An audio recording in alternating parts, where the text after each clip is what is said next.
بسم اللہ الرحمن الرحیم۔ حضرت یعقوب علیہ السلام کے بیٹے، حضرت اسحاق علیہ السلام کے پوتے اور حضرت ابراہیم علیہ السلام کے پڑپوتے کا واقعہ ایسا ہے کہ جسے قرآن کریم میں احسن القصص کہا گیا ہے۔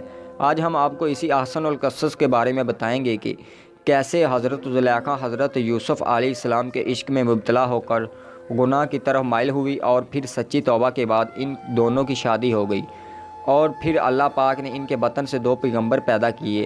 ان کی شادی کا قصہ جو کہ ویڈیو کے آخر میں بیان کیا جائے گا، ایک بہت ہی اہم قصہ، ویڈیو کو مکمل دیکھیے گا۔ رائل جو کہ تاریخی کتابوں میں زلیخا کے نام سے مشہور ہوئی، وہ تیموس بادشاہ کی انتہائی خوبصورت شہزادی تھی۔ علامہ ابن کثیر لکھتے ہیں کہ 9 سال کی عمر میں زلیخا کو حضرت یوسف علیہ السلام کا دیدار خواب میں ہوتا ہے۔ وہ اسی وقت ان کی دیوانی ہو جاتی ہے۔ کچھ سالوں بعد ان کو حضرت یوسف علیہ السلام دوبارہ خواب میں عزیز مصر کی شکل میں نظر آتے ہیں، اور زلیخا بی بی کی قسمت ایسی کہ اسی سال عزیز مصر کا رشتہ ان کے لیے بھیجا جاتا ہے۔ وہ فوراً شادی کے لیے ہاں کر دیتی ہے، لیکن وہ رشتہ اسی وقت کے عزیز مصر عطفرین بن روہب کا تھا۔ شادی کی رات ان کو پتہ چلتا ہے کہ یہ وہ لڑکا نہیں ہے جو مجھے خواب میں نظر آتا ہے۔ کچھ ہی عرصے بعد حضرت یوسف مصر کے بازار میں بکنے کے لیے لائے جاتے ہیں، اور زلیخا کے شوہر عزیز مصر عطفرین بن روہب حضرت یوسف علیہ السلام کو ان کے وزن کے برابر سونے وزن کے برابر مشک اور ریشمی کپڑے دے کر خرید لیتے ہیں اور گھر لے آتے ہیں۔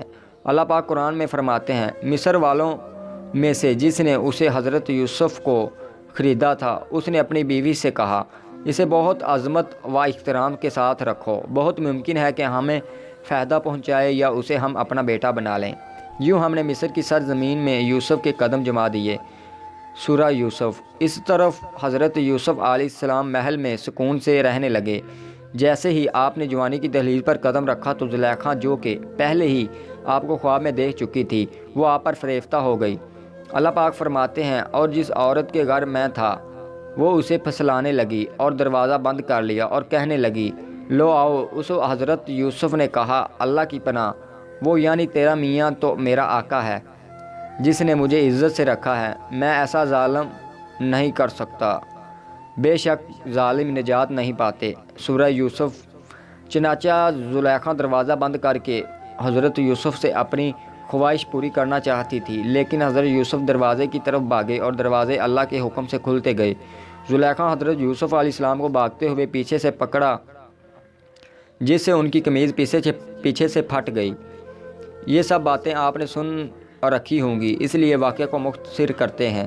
عزیز مصر نے جب حضرت یوسف کو یوں بند کمرے سے نکلتے دیکھا تو زلیخا نے شور مچایا کہ یوسف میرے ساتھ بدکاری کرنا چاہتا تھا، اور بولی، جو شخص تیری بیوی کے ساتھ برا ارادہ کرے تو بس اس کی سزا یہی ہے کہ اسے قید کر دیا جائے اور اس کو کوئی دردناک سزا دی جائے۔ حضرت یوسف بولا، یہی مجھے اپنی نفسانی خواہش پورا کرنے پر مجبور کر رہی تھی۔ خیر، اللہ پاک فرماتا ہے، عورت کے گھر والوں میں سے ایک گواہ نے گواہی دی کہ اگر اس کا کرتا آگے سے پھٹا ہوا ہے تو عورت سچی ہے اور وہ جھوٹا ہے، اور اگر اس کا کرتا پیچھے سے پھٹا ہوا ہے تو یہی جھوٹی ہے اور وہ سچا ہے۔ تو وہ پیچھے سے پھٹا تھا۔ تب اس نے زلیخا سے کہا کہ یہ تو ہمارا فریب ہے اور کچھ نہیں، بے شک تم عورتوں کے فریب بڑے ہوتے ہیں۔ پھر اس نے کہا، یوسف اس بات کا خیال نہ کر، اور زلیخا تو اپنے گناہ کی بخشش مانگو، بے شک خطا تیری ہے۔ یہ واقعہ بہت مشہور ہو گیا۔ شہر کی تمام عورتیں زلیخا کو لعن طعن کرنے لگی کہ اپنے غلام کے عشق میں مبتلا ہو گئی، اور عورتوں نے شہر میں چرچا کیا کہ عزیز مصر کی عورت اپنے غلام کو چاہتی ہے، اس کی محبت میں فریفتہ ہو گئی ہے، ہم تو اسے صحیح غلطی پر دیکھتے ہیں۔ آخر کار زلیخا تنگ آ کر ایک دن تمام عورتوں کی دعوت کی اور سب کو پھل تراشنے کے لیے پکڑا دیے گئے، اور ساتھ ہی حضرت یوسف علیہ السلام کو سامنے لا کر کھڑا کر دیا گیا۔ بس پھر ان عورتوں نے حضرت یوسف کی خوبصورتی میں مدہوش ہو کر پھلوں کی بجائے اپنی انگلیاں کاٹ ڈالی، اور زلیخا بولی، یہی وہ غلام ہے جس کے بارے میں تم مجھ پر لعنت ملامت کر رہی تھی۔ میں نے ہر چند اس سے اپنا مطلب حاصل کرنا چاہا، لیکن اس نے اپنے آپ کو روک لیا، اور جو کچھ میں کہہ رہی ہوں، اگر یہ وہ کام نہ کرے گا تو قیدی کر دیا جائے گا اور رسوا ہوگا۔ خیر، زلیخا کے منت سماجت کرنے پر کہ میری بیوی کی عزت پورے شہر میں داؤ پر لگی ہے، عزیز مصر نے حضرت یوسف کو قید میں ڈال دیا، پھر 7 سال بعد ایک انتہائی عجیب و غریب عزیز مصر کے خواب کی تعبیر بتانے پر حضرت یوسف علیہ السلام کو رہائی مل گئی۔ عزیز مصر اپنی وفات سے پہلے ہی تمام اختیارات حضرت یوسف علیہ السلام کے ہاتھ کر دیے تھے، چنانچہ اس کی وفات کے بعد ریان بن ولید نے حضرت یوسف علیہ السلام کو عزیز مصر بنا دیا۔ چلیں اب چلتے ہیں اس بات کی طرف کہ ان دونوں کی شادی کیسے ہوئی۔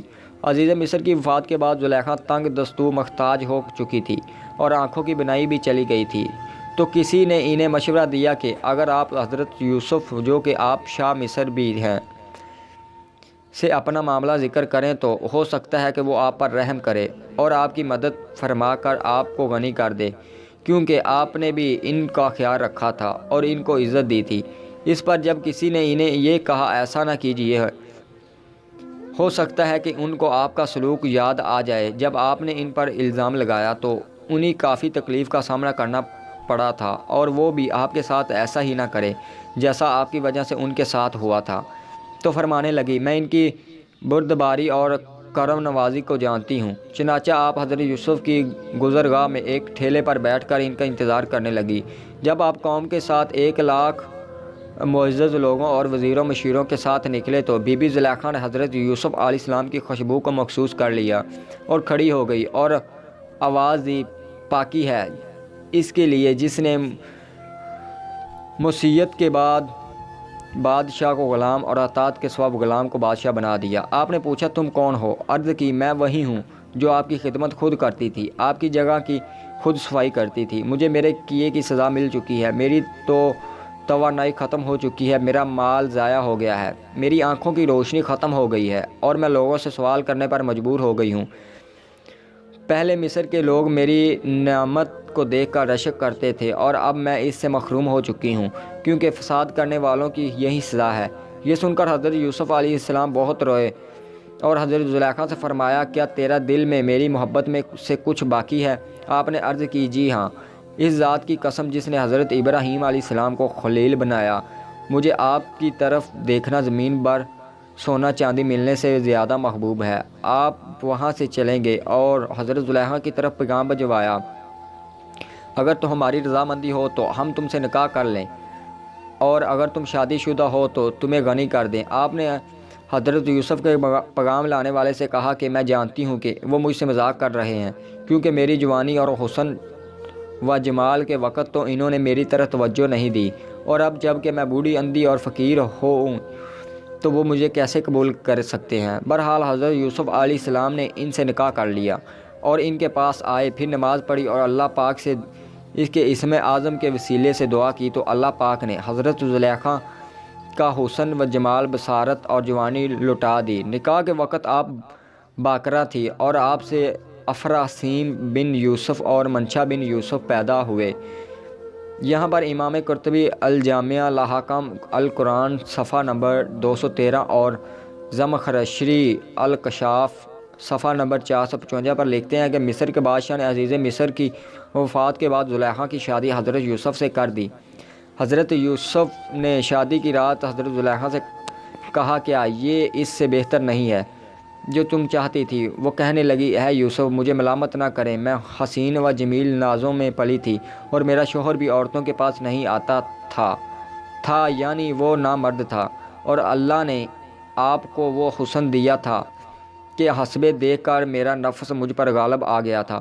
امام فخر الدین رازی لکھتے ہیں کہ یوسف علیہ السلام حد درجے حسین و جمیل تھے، اس لیے جب زلیخا نے آپ کو دیکھا تو آس لگا بیٹھی۔ یہ بھی کہا جاتا ہے کہ ان کا خاوند نامرد تھا، یہی وجہ ہے کہ نکاح کے وقت آپ باکرہ تھی۔ حافظ ابن کثیر لکھتے ہیں کہ عزیز مصر کی وفات کے بعد حضرت یوسف کی شادی حضرت زلیخا سے مصر کے بادشاہ نے کروا دی، جس سے حضرت یوسف کے 2 بیٹے ہوئے۔ محمد سمرقندی لکھتے ہیں کہ زلیخا کا خاوند مر گیا۔ ایک دن وہ سرار بیٹھی تھی کہ یوسف علیہ السلام اپنے خادم و ہاشم کے ساتھ وہاں سے گزرے۔ زلیخا بولی، سب تعریفیں اس خدا کے لیے جس نے ایک غلام کو اپنی عبادت کے بدلے بادشاہ بنا دیا اور بادشاہ کو اس کی نافرمانی کے بدلے غلام بنا دیا۔ ناظرین، یوسف علیہ السلام نے ان سے شادی کر لی اور انہیں کنواری پایا، چونکہ شادی سے پہلے آپ ایمان لا چکی تھی، تو اس لیے شادی کی پہلی رات ہی عبادت خداوندی میں خود کو غرق کر لیا، اور اللہ پاک کا حکم آنے کے بعد ہی حق و زوجیت ادا ہوئی۔ دوستو، قرآن پاک میں سب سے خوبصورت قصہ کسے کہا گیا ہے؟ ہمیں کمنٹس میں ضرور بتائیے گا۔ اللہ آپ کو اپنے حفظ و ایمان میں رکھے۔ اگر ویڈیو میں کوئی مسٹیک ہو جاتی ہے تو کمنٹ سیکشن میں ضرور بتائیے گا۔ جزاک اللہ۔